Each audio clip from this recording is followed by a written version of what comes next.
Hey everybody, and welcome to another episode of Deckin Around Deck Specs. Today we are going to be taking a look at the David Blaine Blue Gatorbacks. But before we jump into it, make sure to like the video and subscribe to the channel. So Steve, I And know ring the you and bell. I know you and I were real excited for this one being a blue deck, and having previously picked up previous Gatorbacks. So, how you feeling so far on this thing? Underwhelmed. Underwhelmed? I think that's a fair Yeah, enough answer. I think that's a real fair answer just based on everything we've seen so far with it. Why don't we jump into the video and take a look and we can chat a little more about it? let's do it. So, obviously, being a Gatorback deck, we have an unspecified print run here, printed by USPCC on premium crushed stock. So the Yeah, nice thing about this is you have this blue metallic foil throughout the deck, throughout the card backs, the tuck back, and the gator on the front. And then there's UV spot ink over the whole thing, which really is tough to capture with camera, but in person you even can with your see. eyes, it's tough to It capture. really is. You need the perfect lighting angle, and I think it's Yeah, almost creates this like void on the entire deck. I think my favorite part actually is the split spade right there in the blue foil because it's just a nice little yeah. touch. There's also, and you can barely see it, a card reveal on the inner flaps. But again, like unless you're performing magic under a UV light, this spot ink is tough to tell. Um, Yeah, you might if you want to do like rave magic shows. there you go. That's always a possibility. I think the one thing about this deck that really had me excited was the blue. I love this blue foil. But Yeah, again, unless you have the perfect lighting angle, it just doesn't pop. You can see it right there in that fan.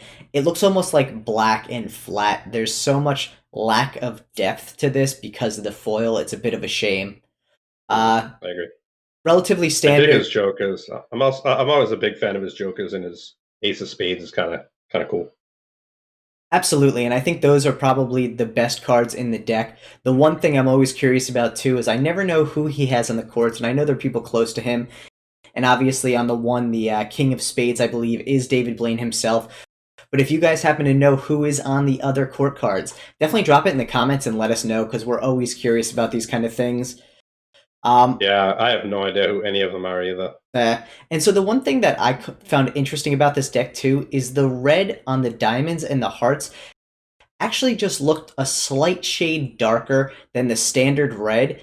And I couldn't even tell if there was even like a glint of potentially metallic to it. It had a weird sheen to it when I was looking at it, and I actually liked the red they used for this much better than the standard red on a lot of rider back decks, just because it had a little bit more something to it. Yeah, it's a little more. It's a little more maroon. And you can see I got two gunked up cards in the deck there that just had like poor printing on them, which was a bit of a shame. Seems like USPCC quality control might be slipping even further to now the front of the cards as well. And again, that Yeah, split spade and the two kind of like gaff cards there I think are always great. You can see that blue shine from the foil, but it's so tough to get the right angle. It almost isn't as amazing as I expected it to be. So yeah, for sure. yeah. I agree. That being said, when it does fan, it fans well and it handles well out of the box. Obviously, being a USPCC printed deck, there's quality to it in that aspect.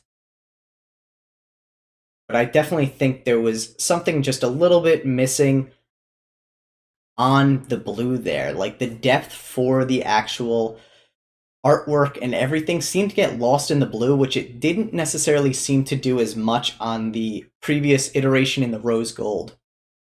Right. Yeah. Actually, I wanna put kind of like a something out to kind of the viewers here. How many of you think that the way Tyler puts the cards back in the box is backwards? Backwards how? So, well, I think it's 50-50. Like who puts the deck in with the back facing out or who puts it in with It's the back front facing in. facing That's how out? they come. Back facing in. Uh, leave the comments down below. I want to know, do you think, because when I put a deck away, I always put the back facing out. But think So about it this way: when how do I they come? That's what I because base it on. right. So I because when I open it up, I want to look at the back line when I open it. But like you said, not everybody does that. But Bah. leave comments below. Let us know how you put your deck back in the box. I'd like to know. I do think the one thing, you and I had discussed about this as well, which I thought was interesting, was I actually think this deck would have been so much better if the tuck box was actually the black that we saw with the rose gold with the Yeah, blue. I think it would have isolated the blue so much more and made it really pop. There's so much going on with this that you can't even see that it's a bit of a shame because it almost feels like out of place with the gator there. Like there's yeah, more to it and it's not visible. yeah. No, I mean, I definitely wish it was something, even if there was like a different tone in there. Yeah, I mean, I know that's the brand and how it was created, but for me, there's just so much there that I'd like to see, and it just gets lost in that ink. Absolutely. That being said, Yeah. I mean this is what, maybe like the seventh deck in the or the sixth deck in the Gatorback series. So Mm, I think it's one of those things where maybe we've seen a lot of what he's gonna do, and we're not as wowed by it as we may have been on the first couple. I still think it's a reliable series. I don't know if at the price point I'll be buying the next one unless it's purple and black or some awesome color combination that really speaks to me. But that yeah. being said, it handles as you'd expect it to. It performs phenomenally. It just, I think, from the collector point of view, that artwork value just was a little bit of a miss on this one. Yeah, agree.